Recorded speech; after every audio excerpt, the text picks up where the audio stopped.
No sé si como un maratoniano o si como un sprinter. Lo que sí sé es que estamos en un tiempo político en el que no cabe ya pues distracciones, ¿no? El esfuerzo es permanente, el mío y el del conjunto de la organización. De hecho, no a partir de ahora, sino que ya lo venimos haciendo. Lo que queremos es culminar nuestro programa electoral, ¿no? Y hacer una propuesta a los ciudadanos. Y fíjese que digo propuesta y no promesa, ¿no? Las promesas son esas cosas que parece que no requieren ningún sacrificio y las propuestas exigen corresponsabilidad, ¿no? Y hacer una propuesta que, por cierto, empezaremos a ya elaborarla de una manera, digamos, más definitiva en una conferencia política que tenemos en Avilés el próximo mes, ¿no? Y queremos que sea pues un proceso abierto, participativo, para que los asturianos pues vean qué es o para qué quiere trabajar el Partido Socialista. Fundamentalmente para que aquellos que comparten nuestro modelo de sociedad y nuestras ideas pues efectivamente vengan a votar, y también para aquellas otras personas que están en un lugar, digamos, de moderación o que prefieren a las ideas o anteponen a las ideas la fiabilidad, el rigor, la competencia, pues que vean que hay una alternativa seria, efectivamente, en las propuestas que haga el Partido Socialista. A mí lo que me interesa es explicar el proyecto. Eso es lo que me interesa. Y eso es lo más complicado siempre.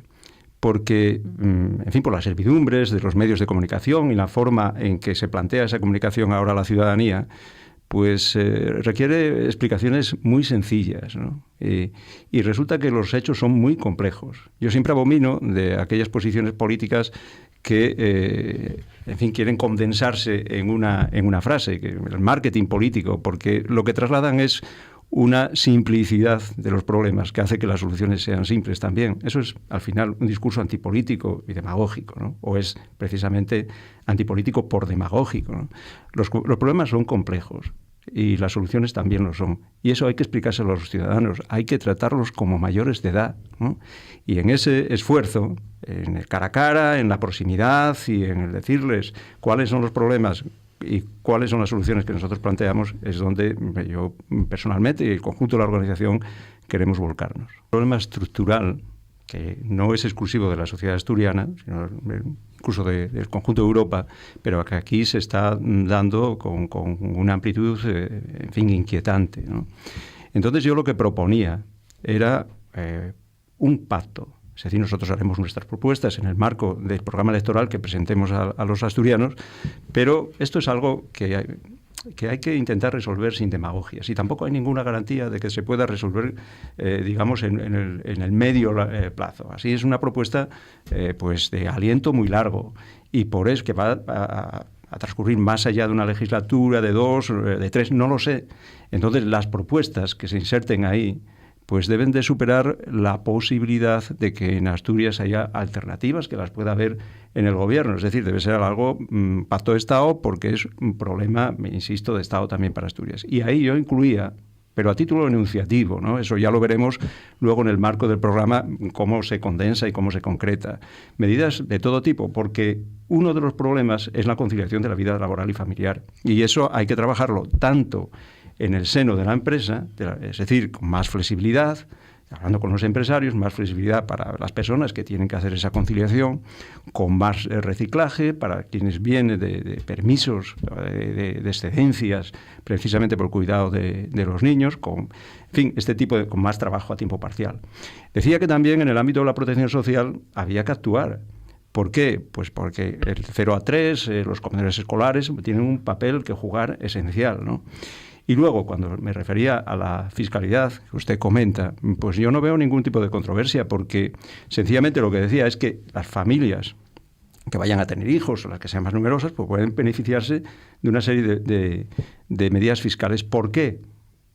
Bueno, no solamente porque eso en alguna medida podría incentivar la natalidad, sino porque me parece justo que aquellas personas que tienen que consumir más y, por tanto, tener más impuestos indirectos vía IVA, por ejemplo, pues tengan, en esa idea de que son familias con más personas, pues tengan algún tipo de deducción, ¿no?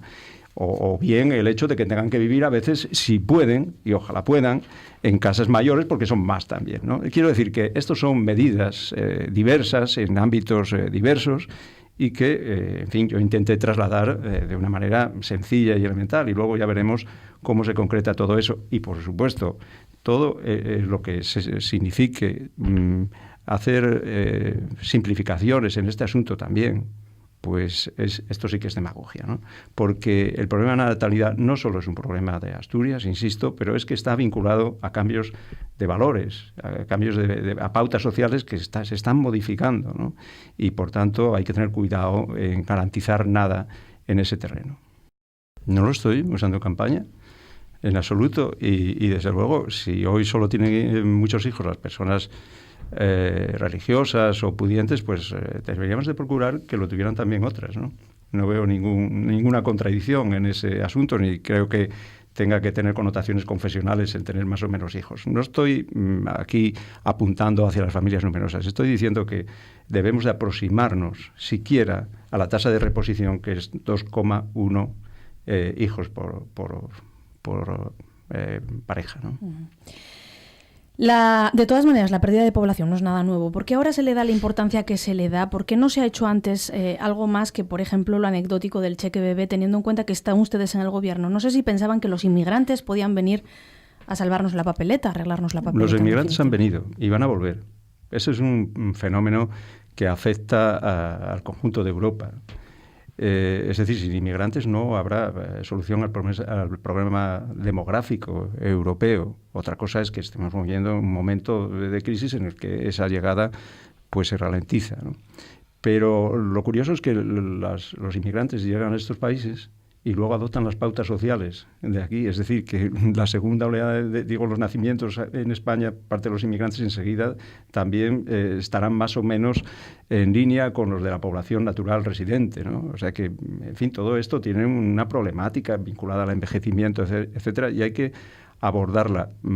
¿Por qué no se ha abordado desde un punto de vista digamos, más integral en el pasado? Bueno, pues seguramente porque no se veía con la dureza que ahora se está viendo. Y no, insisto, por un gobierno autonómico, ¿no? Porque esto es no solamente en los gobiernos territoriales, sino en el gobierno de España. Yo creo que además debe ser un pacto, ¿no? Mire, en los países en los que se empezó a vivir esta situación, en Europa, fue hace 30, 40 años, en los países bálticos, y luego Francia también. Sin embargo, no es que hayan revertido la situación, pero han mejorado en sus tasas de natalidad. ¿Por qué?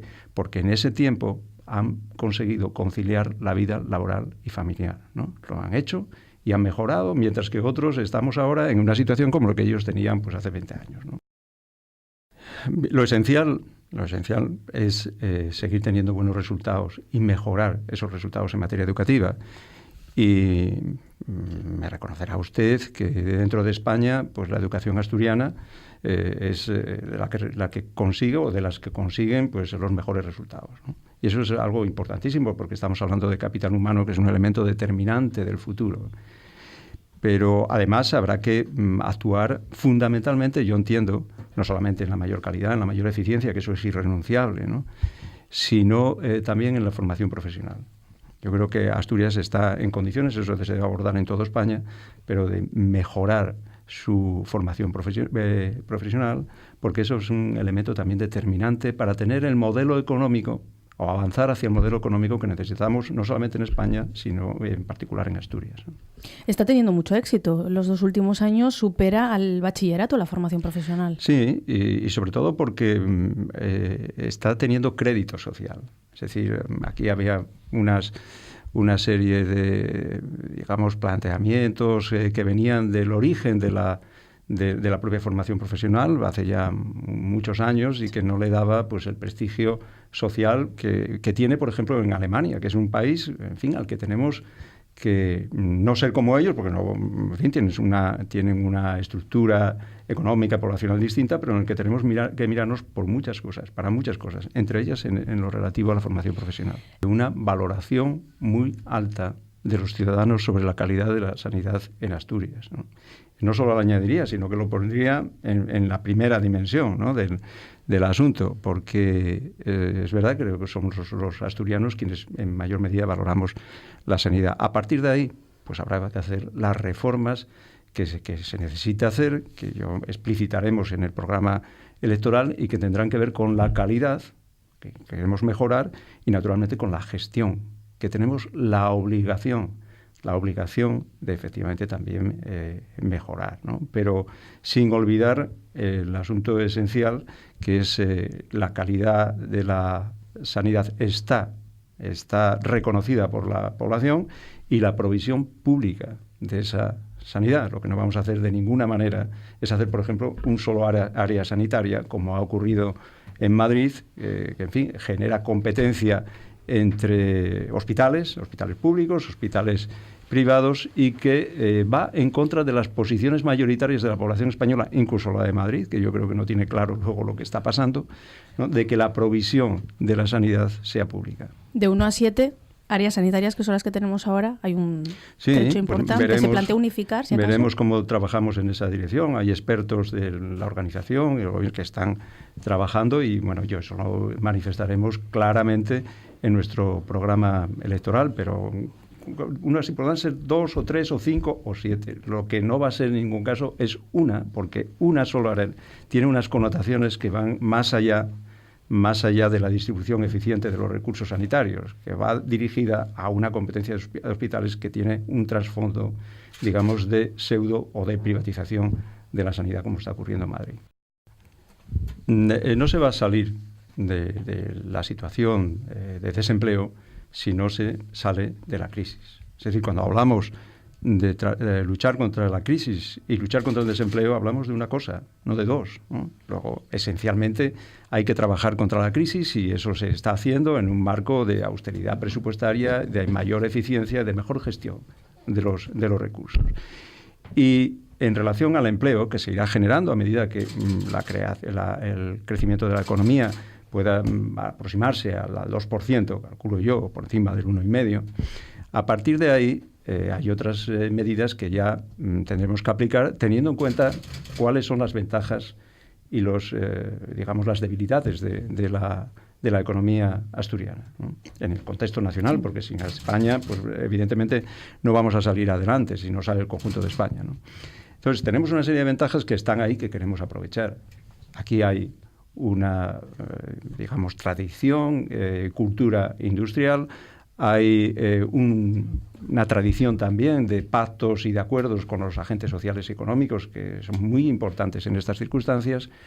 Tenemos economías de aglomeración en el centro de Asturias, que es un elemento determinante, ¿no?, para, a partir de ahí, impulsar la recuperación y hacer de motor del conjunto de la comunidad. Y tenemos, bueno, pues un medio ambiente muy ordenado y una región muy estructurada, con unas comunicaciones que queremos culminar, pero que ya no son las que existían hace unos años.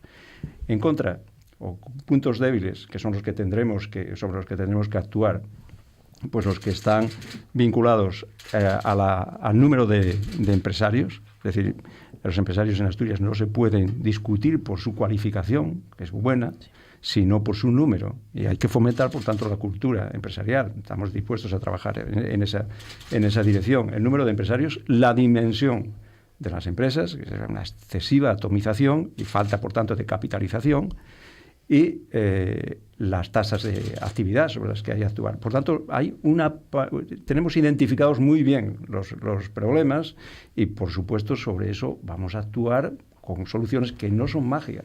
Aquí lo mágico, en fin, lo dejamos para otras organizaciones. Nosotros somos una organización seria. Vamos a hacer propuestas que darán resultado, y que darán resultado pues en plazos distintos. Es decir, la política no se puede establecer de manera que haya un solo registro temporal, ¿no? Habrá resultados a corto, medio y largo plazo. De eso se trata, y de eso queremos hablar a la gente, ¿no? Yo creo que para el desempleo lo que hay que es que tener las ideas claras. Las ideas claras sobre lo que es Asturias, cuál es su potencialidad, y trabajar en esa dirección, ¿no? En fin, las aportaciones siempre serán bien recibidas, al menos por nosotros, el resto de las organizaciones políticas, por supuesto, de las sociales y económicas, ¿no? Pero, en fin, yo no veo demasiado afán de contribuir en esa dirección por parte de la oposición política. Lo digo porque sus posiciones a mí me resultan tan simplificadoras que, vuelvo a lo que le comentaba al principio, me parecen también demagógicas. Yo espero que se siga haciendo barcos en la bahía de Gijón, ¿no? Y espero, en ese sentido, estoy convencido del compromiso de los gobiernos, del gobierno de España, el de Asturias y de los agentes sociales y económicos. Pero, mire, usted me ha citado una serie de empresas concretas, que es verdad, que tienen problemas serios que hay que abordar. Recuerde que hace 15 años, eso que usted me decía, pues era... en fin, lo común de cada día. Estamos hablando de una sociedad y de una región que tenía pues todos sus sectores en reconversión y además de forma simultánea, ¿no? Luego, en fin, yo creo que ahora la situación no es idéntica, aunque tengamos problemas y serios en alguna empresa. Mire, yo siempre he querido la industria. Y se lo digo porque hace unos años la moda era lo postindustrial. Es decir, la industria, los que creían en la industria eran gente antigua. Yo no creo en la industria como único sector, ni muchísimo menos. Los servicios tienen, pues un recorrido mayor, ¿no? Lo que sí creo es que la industria es un elemento tractor fundamental. En fin, la industria moderna, flexible, que sea capaz de asumir un componente tecnológico, porque lo asume más que ningún otro sector, ¿no? Y más productividad. Y luego tiene ese efecto sobre los demás. Y que tenemos que tener servicios de calidad, aparte de los de ocio y cultura. Tenemos que tener también un elemento tractor fundamental. Y Asturias, que fue capaz de incorporarse no se conocería a sí misma sin esa cultura industrial del siglo XIX, que asumió en el siglo XIX, ahora tiene que asumir la cultura industrial de ahora, del siglo XXI, que es otra, que tiene que ver con otras cosas, con la diferenciación de producto, con la calidad, con la productividad, con los costes unitarios bajos, no los salarios bajos, los costes unitarios bajos. Y en esa dirección hay que ir. Y en un país como España, más todavía. Y le digo por qué. Tenemos una balanza comercial absolutamente desequilibrada. ¿Cómo se equilibra? Con los servicios de turismo no es suficiente. Hay servicios que se pueden prestar en el exterior, que tienen que ver con el transporte, con la gestión de redes, con la gestión de hospitales, etcétera, pero no es excesivamente significativo. Tenemos que colocar más manufacturas en el exterior. La única manera de equilibrar la balanza comercial de España es tener un aparato productivo, industrial, orientado hacia el exterior. Y eso se está haciendo en Asturias. Y el tejido industrial en Asturias ha cambiado de una manera extraordinaria desde que yo era consejero. Por tanto, no digo que no, desde cuando conocía aquello de primera mano en el año 99, ahora de una manera tremenda, ¿no? Y hay una orientación hacia los mercados exteriores y una mejor manera de hacer y de propagar la empresa industrial en Asturias, ¿no? Hay muchas cosas que hacer en el ámbito de la innovación, del sistema ciencia, tecnología, empresa, de las infraestructuras, sean las generales de comunicación o las infraestructuras específicamente industriales, ¿no? Pero tengamos claro que esa es una ventaja comparativa que nosotros tenemos y que hay que utilizar. Hay que utilizar, porque si estamos pensando en crecimientos de población vinculados a la agricultura intensiva, como ocurre en Murcia, o en áreas de Andalucía o delante, olvidémonos, eso aquí no es posible. Si lo que queremos es incrementar el nivel de actividad a base de un turismo de masas, pues estamos equivocándonos también. ¿Dónde tenemos ventajas? En esta parte. Hagámoslo, que además es lo que necesita hacer ahora mismo la economía española. Tenía ilusión y esperanzas en que se siguieran construyendo barcos en Gijón. ¿Se dan, no obstante, desde el Gobierno tal vez golpes en el pecho por lo ocurrido con Juliana? Desde luego, Vulcano salió rana. Vulcano no fue una buena opción, evidentemente, ¿no? Y por tanto, eso hay que reconocerlo. Y yo soy el primero que reconoce una equivocación. Que esta empresa fuera la adjudicataria, en este caso, de la antigua empresa pública, ¿no? Bueno, esperamos que eso se pueda revertir después de este proceso tan duro y tan difícil que estamos viviendo, insisto, y que se sigan construyendo barcos en la bahía gijonesa. El Gobierno de España, el de Alemania, el de Rumanía y algunos más van a intentar revertir esa situación en el Consejo. Porque les recuerdo que Almunia forma parte de la Comisión. Sí. Pero quien tiene que tomar la decisión es el Consejo, es decir, son los Estados, ¿no? Y entonces es verdad que nadie apoya al carbón, pero hay estados que tienen, en fin, todavía una industria carbonera relevante y que quieren mantenerla. Entonces, esperemos. Y yo estoy convencido de que vamos a conseguir prorrogar esa situación. Es decir, las ayudas a la minería, porque además no tiene sentido lo que se está planteando. Yo comprendo que a veces los ciudadanos piensen en Europa y haya una desafección hacia Europa también, ¿no? Porque parece que no se tiene en cuenta desde allí a la ciudadanía, sino a unas fuerzas impersonales que tienen que ver con la competencia, con determinadas cosas. Pero además, ¿qué competencia? Es decir, no hay comercio intracomunitario de carbón. Por tanto, no se está afectando a la competencia. Y si estamos hablando de las emisiones de CO2 que tanto, en fin, intentan evitar los comisarios vinculados al comisario del sector, pues que se tenga en cuenta que si no se consume carbón nacional, se va a consumir carbón exterior, carbón internacional, carbón de importación, y que es una combustión exactamente igual y que va a generar CO2. Que nadie piense que el carbón no va a estar presente en la dieta energética asturiana o española. Está porque además es una necesidad, y no solo en la española, sino en el conjunto del mundo. Es una necesidad por muchas razones, de tipo geopolítico, de seguridad en el suministro, etcétera, ¿no? Por tanto, que no nos digan que no se puede subvencionar al carbón porque emita CO2 y tenga un efecto sobre el efecto invernadero, sino que esto se sustituiría por otro carbón. Entonces hay mucha hipocresía en todo esto. Y luego están las ayudas. Oiga, sepamos que las ayudas al carbón este año, digo a las subvenciones al carbón y a las subvenciones a las comarcas, vamos, al apoyo al desarrollo de las comarcas mineras, están en los 700 y pico millones. Es decir, es una cifra, bueno, relevante, pero nada extraordinaria comparadas con otras, ¿no? Nada extraordinaria. Y por cierto, el año pasado eran 900 y pico millones. Este año son 700 y pico, 172 menos, sí, para ser claros. Pero claro, en un contexto como el que estamos viviendo, de recorte del 19% de los gastos del Estado, que eso explica muchas cosas también en relación a los presupuestos, pues el carbón tiene 172 menos directos en presupuestos generales, pero tiene otros 300 que no tenía el año pasado implícitos en la tarifa eléctrica. Dejémoslo claro. Luego, en términos netos, los recursos que se dedican al carbón, que no son nada en el otro mundo, son más que el año pasado. ¿Y eso es por qué? Porque hay un compromiso explícito del Gobierno de España con el carbón y con las comarcas mineras. Y eso no se lo niegue nadie, porque no es posible hacerlo, porque ahí está la evidencia, al presidente del Gobierno. Pero eso hasta 2014, y no obstante, si tiene usted las esperanzas puestas en el Consejo de Europa, solo 3 países de los 27 apoyan las subvenciones, apoyan primar al carbón, que son, si no me equivoco, y si tengo bien los datos, Alemania, Rumanía y España. Polonia no lo necesita porque sus minas no son deficitarias y por tanto no necesitan esas subvenciones.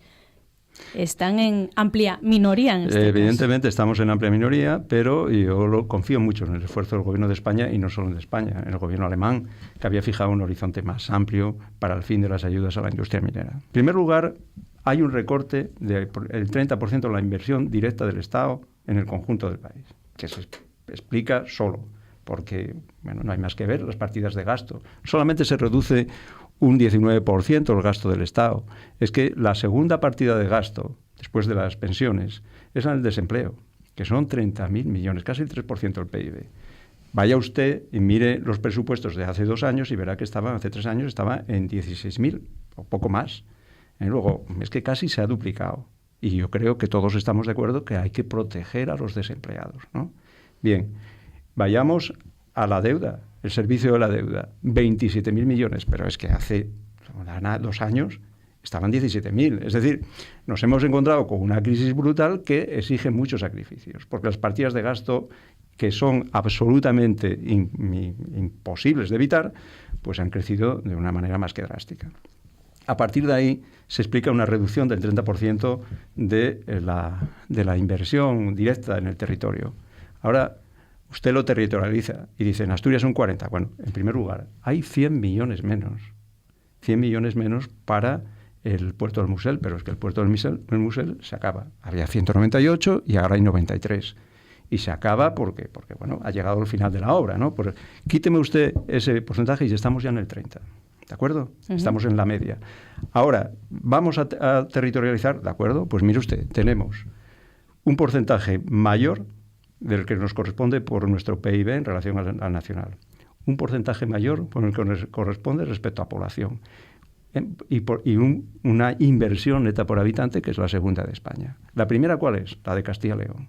Castilla y León tiene 9 veces más territorio y 2 veces y pico más de población, ¿no? Luego, fíjese usted si vamos a ir a los datos concretos y a desmenuzarlos. Pero le diré más.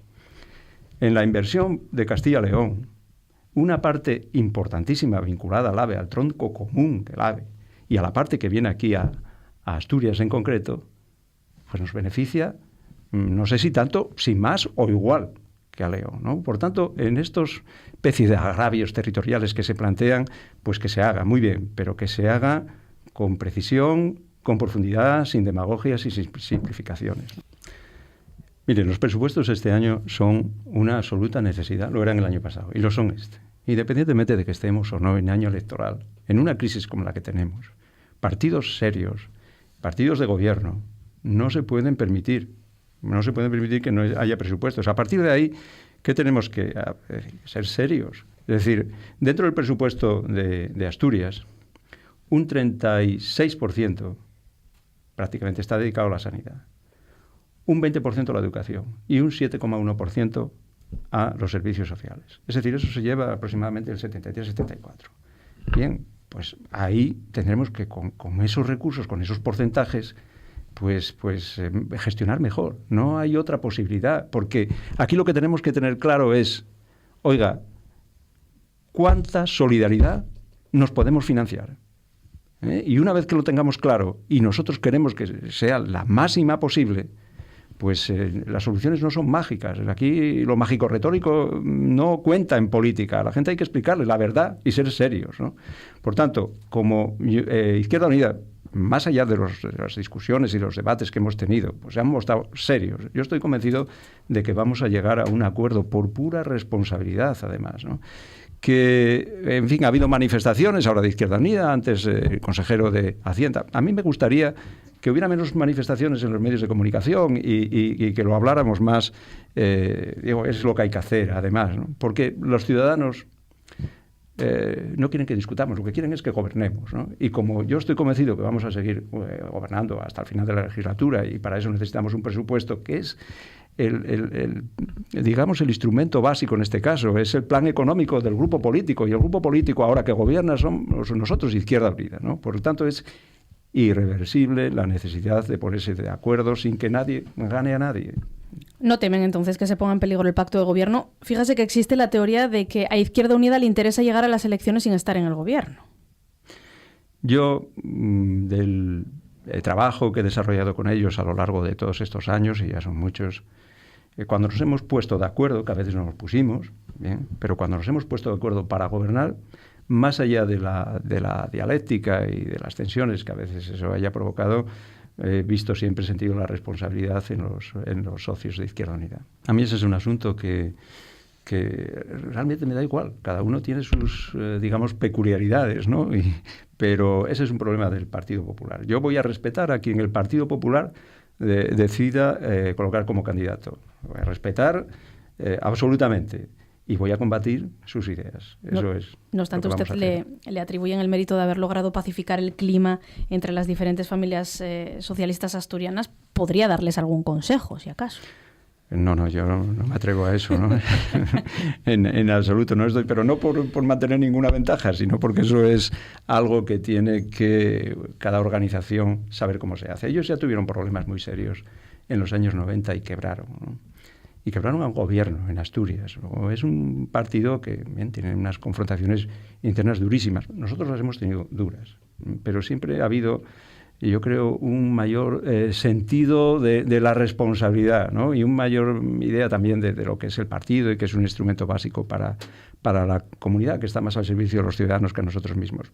Yo llegué en un momento en que efectivamente se había producido un conflicto muy, muy duro, pero bueno, tuve la suerte de encontrar apoyo, cooperación, colaboración en todos los sectores para que aquello se encauzara. Por lo tanto, no me atribuyo ningún mérito, nada más que haber sabido escuchar e interpretar la voluntad, en este caso, de la gente del Partido Socialista, que estaba un poco cansada ya de tanto conflicto, ¿no? El presidente y yo tenemos una relación pues muy, muy personal y no nos damos consejos, digamos, permanentes, sino que como esa relación se ha manifestado siempre a lo largo de la legislatura. A veces hemos tenido alguna discrepancia que hemos saldado entre nosotros, porque es lógico que haya tensiones en la manera de interpretar asuntos políticos concretos desde el partido, desde el gobierno. Estamos tan acostumbrados a hablar y a dialogar que, digamos, de esos diálogos uno sabe lo que piensa el presidente y lo que él me quiere transmitir, y me transmite, de hecho, sobre cómo, bueno, pues gobernar de una manera razonable esta comunidad y los problemas que se ven desde el gobierno, que a veces no son los mismos que se identifican o que se enfocan desde el partido, ¿no? Seguimos en esa relación y, por tanto, desde esa vinculación, pues él me dirá todo aquello que considere oportuno, y yo se lo tendré muy en cuenta siempre. ¿Cuál será el destino de Areces? El destino es una palabra muy... El destino político se refiere. Sí, claro. No estoy... Dicen que el destino ya está escrito, yo no sé el destino político de cada uno, si está escrito, el destino se lo buscan. no está escrito. Precisamente, mire, estamos en política, y la política es un poco una rebelión contra el destino, ¿no? Lo he dicho alguna vez, es como una rebelión contra ese prejuicio de que todo está escrito, que dice usted, ¿no? No está escrito, las cosas las hacemos nosotros, ¿no? Y no sé cuál va a ser el destino político de Areces, pero como es una persona con mucha vitalidad, con experiencia, con conocimientos y con ganas de hacer cosas, pues seguramente tendrá uno acorde con todo eso. Bueno, eso, las luces largas, es lo que escribe un antiguo colaborador de Zapatero y miembro del partido en un diario nacional, ¿no? En fin, ver más allá de la mayoría de la gente. Yo creo que le ha dado unas razones bastante sensatas de por qué no debe desvelar ahora cuál va a ser su futuro, si es que lo ha decidido ya, que no lo sé, ¿no? Y en todo caso, desde luego, parecería imprudente que lo dijera en este momento. Él tiene que tomar medidas al margen de si va a ser o no candidato, y no abrir, desde luego, ahora, cuando estamos ya en tiempo electoral, pues un debate sobre algo que no tenga que ver con las propuestas a los ciudadanos en los ayuntamientos o en las autonomías, ¿no? Yo creo que hay argumentos en Asturias que, desde luego, no necesitan de nadie para defender a Zapatero. Ha estado siempre muy cerca de esta comunidad, la conoce muy bien. Podemos hablar de muchas cosas, antes se habla de la minería, podemos hablar de las inversiones, de lo que quiera. Desde luego, el presidente del gobierno va a contar con nuestro apoyo para venir cuando quiera.